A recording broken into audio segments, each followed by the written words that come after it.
tivesse juízo, ao invés de falar, eu pediria 1 minuto de silêncio para a gente ouvir o barulho da chuva, que vai resolver muitos problemas do nosso país. Mas como um político não pode ver um microfone e ainda livre, com tanta gente para ouvir, seria muito ruim se eu não falasse nada.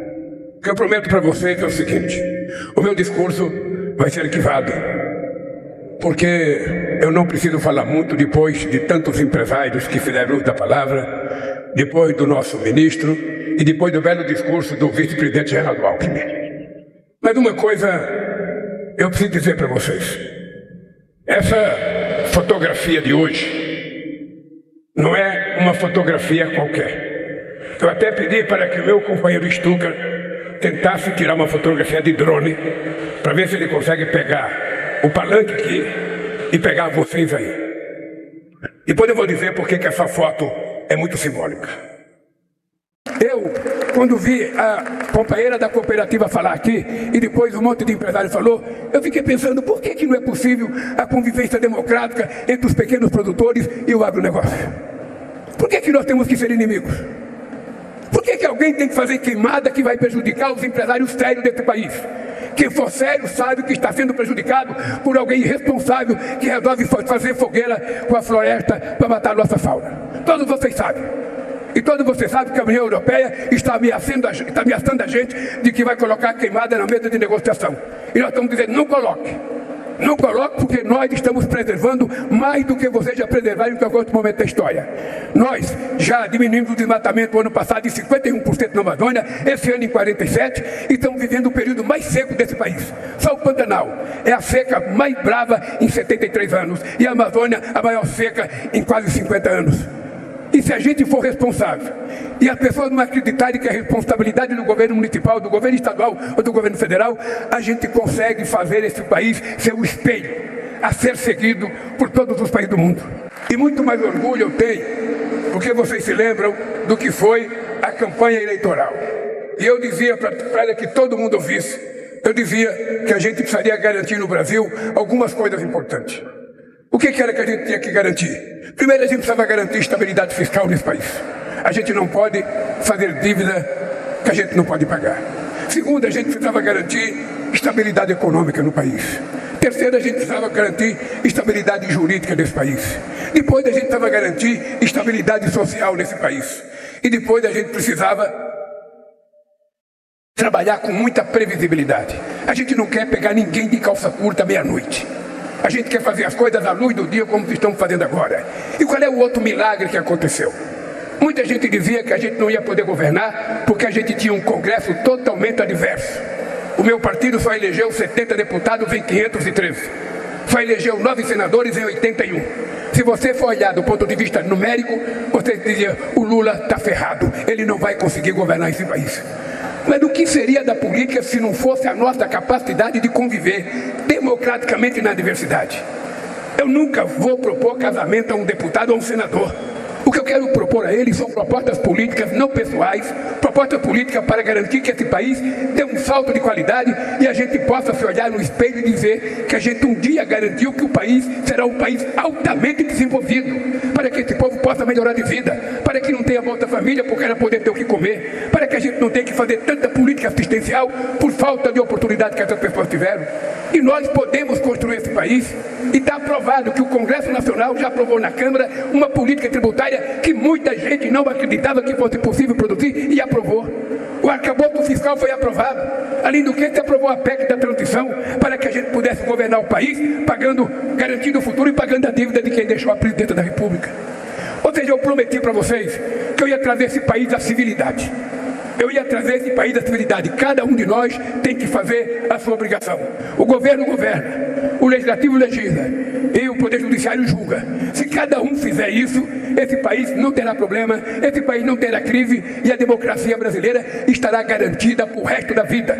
Chega de mentira nesse país, chega de fake news, chega de inventar coisa que não vai acontecer. Vamos trabalhar com a realidade. A semana passada em Nova York, eu chamei as 3 empresas de rede para conversar com eles. Acho que nunca tinha um presidente da República chamado de empresa de hate, aquelas empresas que fazem avaliação para dar investimento grande para o nosso país. E eu queria saber, com quem que vocês conversam no Brasil? Com quem que vocês conversam para avaliar? Porque ninguém nunca me procurou. Nunca ninguém me procurou. Vocês conversam com quem? Se lê editorial de jornal, nunca vai dar uma nota boa para o governo. Se for conversar só com um adversário que pensa no curto prazo, também não vai ter nota. Não é consultado nenhum trabalhador. E eu só queria saber, me contem, com quem vocês conversam para fazer a avaliação do Brasil? Porque hoje tem pouquíssimo país com a estabilidade que tem o Brasil. Tem pouquíssimo país com crescimento que vai chegar a 3,5% esse ano do que o Brasil. Alguns dizem que é sorte, eu digo que é muito trabalho, é muita dedicação desses ministros, foi muita competência da Câmara e do Senado em votar as coisas que nós precisamos. Eu não conhecia o presidente do Senado, eu tinha pouca relação com o Lira, mas isso não me impede, da forma mais civilizada e democrática, e conversar para construir as coisas. Nós conseguimos aprovar o ano passado em Nova Delhi com o presidente Biden e com o primeiro-ministro da China o primeiro compromisso de fazer uma revolução na questão energética no mundo. Nós assinamos um documento e o Brasil vai sair na frente, porque o Brasil tem vocês, empresários, que tem capacidade de produzir, que tem capacidade de pesquisar. Nós temos uma Embrapa, nós temos um monte de gente preparado para a gente não ficar dependendo de ninguém. E vai depender de nós, porque quando a gente cria uma matriz energética e a gente vai oferecer ao mundo, aumenta a nossa responsabilidade. A gente não mais faz o que a gente quer, a gente faz o que todo o mercado precisa que a gente faça, porque eles serão o nosso consumidor. Qual é o país do mundo que tem condições de competir com o Brasil?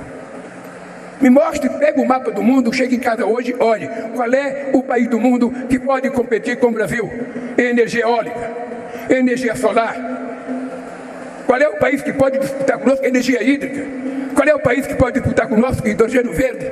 Ou seja, nós só temos que ter vontade de ser grande, nós só temos que ter vontade de vencer, nós só temos que ter autoestima, porque se a gente tiver, a gente faz. E eu estou muito feliz, porque a economia está razoável, a taxa de juros ainda é a mais alta, mas ela haverá de ceder, nós temos a inflação controlada, nós temos a massa salarial crescendo, nós temos o emprego crescendo, nós temos leis para proteger os empreendedores individuais, o pequeno e médio empresário, tudo já está feito. Eu tenho dito para os meus ministros, agora é época da colheita. Nenhum ministro pode inventar mais nada. Chega, agora é hora da gente colher. Já plantamos, já regamos, agora é hora da gente colher e colher bem. Porque eu quero deixar a presidenta da República outra vez com esse país crescendo, com esse país respeitado no mundo inteiro, com esse país invejado pelo mundo inteiro, pela nossa capacidade de fazer essa revolução energética que nós estamos fazendo. Então eu não esqueço do gesto do Roberto Rodrigues, eu não esqueço da dedicação da presidenta Dilma, eu não esqueço da vontade de muitos empresários.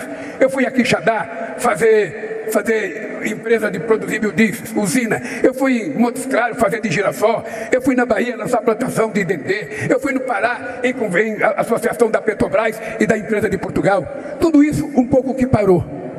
E quando eu votei, eu falei, sabe de uma coisa? No nosso governo, as coisas não vão parar, porque eu não votei para brincar, eu não votei para xingar ninguém, eu não votei para trabalhar com angústia e com raiva de alguém, eu votei para provar que esse país tem jeito, e esse jeito depende de nós, depende de cada um de nós. Mas eu não posso deixar de falar para vocês que eu não sei se tem alguém aqui mais emocionado do que eu. Eu não esqueço nunca o dia que o companheiro Roberto Rodrigues, então o meu primeiro-ministro da Agricultura, entrou no meu gabinete para me dizer que a gente poderia fazer uma revolução nesse país se a gente começasse a produzir biocombustível. E ele me levou um pacote de mamona. E eu passei a discutir com a Dilma, que era então ministra de Minas e Energia, a necessidade da gente tentar transformar aquela ideia numa coisa factível, numa coisa que pudesse ser realizada. Eu andei o mundo inteiro com pacote de mamona. Eu andei o mundo inteiro com pacote de pião manso. Eu viajei o Brasil para ver e incentivar a plantação de dendê. Eu cansei de viajar com carro feito de plástico, porque era o primeiro sonho da Braskem e a Toyota, fazer o primeiro carro verde aqui, não mais tendo nada de petróleo, mas tudo de cana-de-açúcar ou de outra oleaginosa. Bem, nós fizemos conferências com embaixadores do mundo inteiro, embaixadores da África, E eu tinha muito orgulho de dizer que o Brasil seria insubstituível, que ninguém poderia competir com o Brasil. Não foram poucas as vezes, o Alckmin era governador do estado de São Paulo, a quantidade de empresários japoneses que nós encontramos aqui no Brasil que queriam fazer investimento, a quantidade de pessoas que queriam discutir com nós. A União Europeia chegou a nos comunicar que até 2020 toda a gasolina dela teria 10% de etanol. Portugal chegou a anunciar que teria 20%. O Japão chegou a anunciar que tinha 3% de etanol na gasolina até 2020. E isso não aconteceu. Mas aqui no Brasil, a gente não parou de trabalhar. A gente começou em 2004, depois em dezembro a gente aprovou a lei criando 2% de biodiesel no óleo diesel, depois fomos para 5%, depois veio a Dilma, nós fomos em 2014 aumentando para 6%, para 7%, para 8%, e agora nós chegamos a um número mais apreciado, tanto para o produtor quanto para o empresário que vai transformar a nossa matéria-prima no óleo tão desejado. E por que essa foto é importante? Essa foto é importante porque aqui falou uma companheira de cooperativa da agricultura familiar. E todos vocês sabem que nós temos pelo menos quase 5 milhões de pequenas propriedades, até 100 hectares, que podem contribuir enormemente com a produção de oleaginosa, que pode produzir não apenas alimento, mas pode produzir outra coisa. Nós tivemos muita celeuma no mundo. Aqueles que eram contra a nossa produção de etanol e a nossa produção de biodiesel diziam que a gente estava utilizando coisas de alimento para produzir combustível, que era um crime. Foi a primeira discussão que eu tive, Dilma, com o Fidel Castro, em Mar del Plata, na Argentina, quando ele tentou me convencer que a gente não poderia produzir biodiesel de soja, porque soja era alimento. E eu disse, companheiro, o problema é o seguinte, é que no Brasil nós temos muita terra, muita capacidade produtiva, a gente vai produzir sem precisar tirar o alimento do nosso povo, dos nossos animais.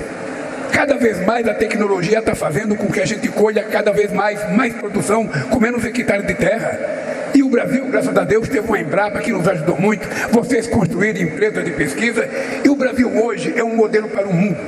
Vocês não têm dimensão de como é que eu me sinto hoje, olhando para o mundo e dizendo, o Brasil é o país que vai fazer a maior revolução energética do planeta Terra e não tem ninguém para competir com o Brasil. Eu quero terminar, primeiro, Alexandre, te dando os parabéns pelo trabalho. Dizem que o Alexandre é tinhoso. Diz que o Alexandre gosta de uma boa briga. E eu acho que muitas vezes a gente tem que brigar. Eu só queria dizer para vocês uma coisa, para encerrar minha fala. Quando eu olho para o empresário, quando eu olho para um trabalhador como o Moisés, que está aqui, presidente do Sindicato dos Metalúrgicos, eu não quero outra coisa, a não ser que todo mundo viva em paz. Eu sempre digo para o empresário, quando você olhar para o seu trabalhador, não olhe só para o trabalhador, lembre-se que ele é consumidor seu. Então não ache ruim o salário que você paga para ele, porque esse salário vai voltar para você. Ele vai entrar diretamente numa loja, ele vai comprar o que você produz, ele vai entrar num armazém, ele vai comprar para comer o que você produz. Então se a gente olhar o povo brasileiro do jeito carinhoso que a gente tem que olhar, porque eu não me conformo de ver gente dormindo na rua, eu não me conformo de ver 733 milhões de habitantes no planeta Terra e dormir sem ter o que comer, se a gente produz alimento suficiente para todo mundo. Eu não me conformo com a guerra da Rússia com a Ucrânia, eu não me conformo com a chacina que Israel está fazendo na faixa de Gaza e agora a invasão no Líbano. Ou seja, nós já trouxemos hoje mais 220 libaneses para o Brasil e vamos trazer todos que quiserem vir. O mundo não precisa de guerra. O mundo não precisa de mentira, o mundo não precisa de fake news, o mundo precisa de trabalho, o mundo precisa de harmonia, o mundo precisa de investimento. E é isso que eu estou vendo nessa fotografia aqui. Nós começamos a trabalhar, vocês acreditaram.